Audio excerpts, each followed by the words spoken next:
नमस्कार दोस्तों, मैं सतीश शर्मा एक बार फिर से आपका स्वागत करता हूं हमारे YouTube channel smart service zone में। दोस्तों, आज हम बात करेंगे पीएनबी बीसी के बैंक पॉइंट पे एनईएफटी के बारे में, एनईएफटी ट्रांजैक्शन के बारे में। दोस्तों, NEFT transaction national electronic fund transfer है। यह आरबीआई द्वारा शुरू किया गया था, एक इलेक्ट्रॉनिक पेमेंट सिस्टम है जिसके ज़रिए आप एक बैंक से दूसरे बैंक अकाउंट में पैसे ट्रांसफ़र आसानी से कर सकते हैं।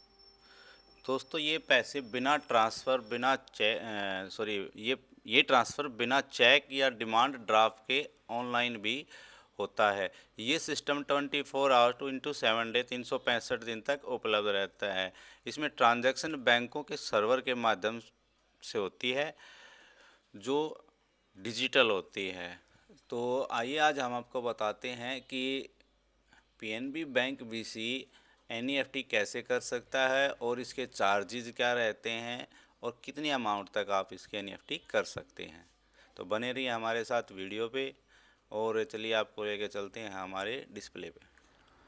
देखिए दोस्तों, सबसे पहले आपको बीसी पॉइंट पे लॉगिन करना होगा। उसके बाद आपको जाना होगा ऐसी सर्विस में। यहाँ पे आपको आइकन दिखेगा मेन्यू ऑप्शन एनईएफटी का, यहाँ पे आप क्लिक कीजिए।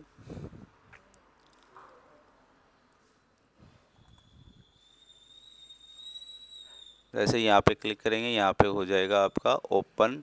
ये होगा आपके आधार कार्ड से।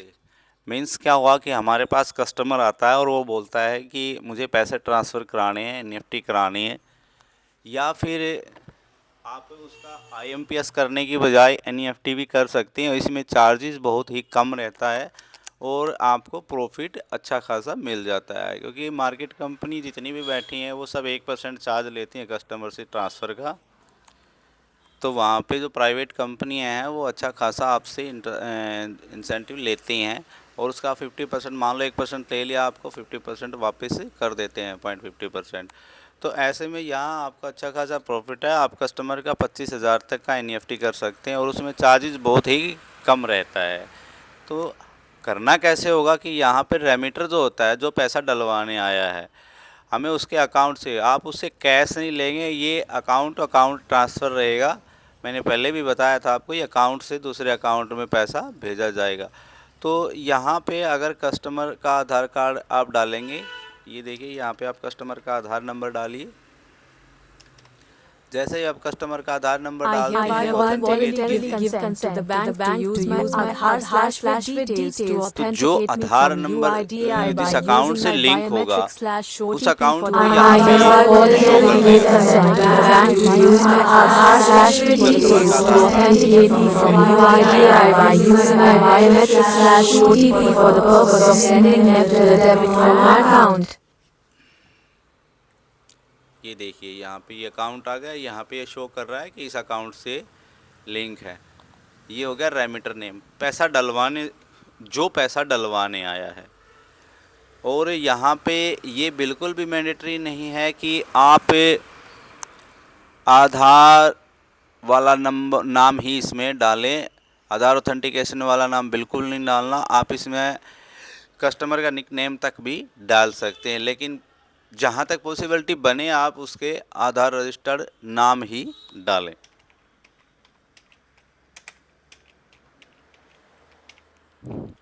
उसके बाद आ जाता है बेनिफिकेशरी नेम, हमें किसके अकाउंट में पैसा भेजना है। जिसके अकाउंट में पैसा भेजना है आप यहाँ पे उसका नाम डाल सकते हैं। ये यहाँ पे नाम को वैलिडेट नहीं करेगा, लेकिन फिर भी आपको बहुत ही केयरली करना होगा। यहाँ पे आप बेनिफिकेशरी का एड्रेस डालिए, यहाँ अकाउंट नंबर और यहाँ आईएफएससी कोड।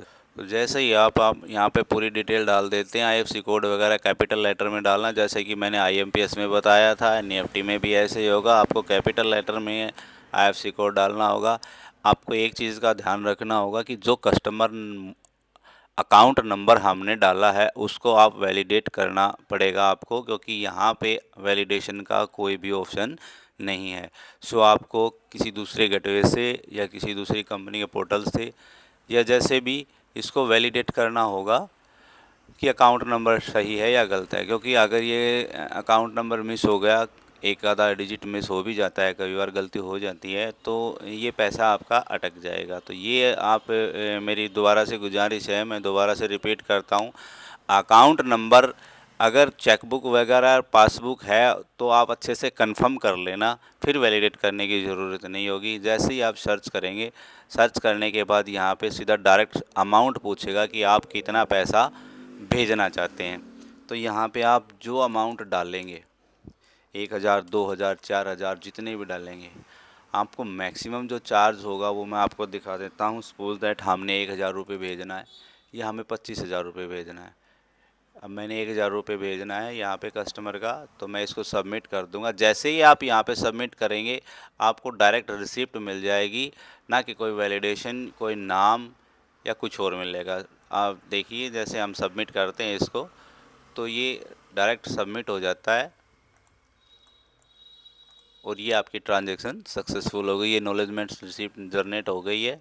यहाँ पे हमें मिलता है कि रेमिटर अकाउंट नंबर, जिससे पैसा कटा है, जिसमें पैसा गया है, और रेमिटर का आधार नंबर, वो लास्ट डिजिट दिखाएगा। उसके बाद देखिए आप चार्जेस, देखिए आप यहाँ पे आपको चार्जेस है 2 रुपये 36 पैसा। तो देखिए आप यहाँ पे चार्जेस दिखा रहा है इंक्लूड जीएसटी, जो भी चार्जेस है वो बिल्कुल आपके सामने है। आप कस्टमर से एक एलिजिबल जो बनता है ना, जो राइट लेना बनता है हमारा, वो पैसा कस्टमर से लीजिए ताकि आपका कस्टमर बेस बना रहे। उसके बाद यहाँ पे स्टैंड नंबर, आरआर नंबर, ये सब कुछ जनरेट हो जाता है। तो आप देख सकते हैं कि ये आपकी जो है ना एनईएफटी कम्प्लीटली सक्सेसफुल हो चुकी है।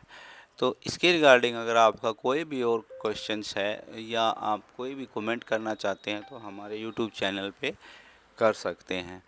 आशा करता हूँ हमारे द्वारा दी गई जानकारी आपके लिए बहुत ही फ़ायदेमंद होगी। और दोबारा से एक रिक्वेस्ट आप सबसे कि जिसने भी हमारे चैनल को सब्सक्राइब नहीं किया है वो चैनल को लाइक कीजिए, शेयर कीजिए, सब्सक्राइब कीजिए, और कमेंट के साथ साथ बेल आइकन दबाना ना भूलें, ताकि इस तरह की यूज़फुल वीडियो हम आपके लिए इन फ्यूचर में लाते रहें।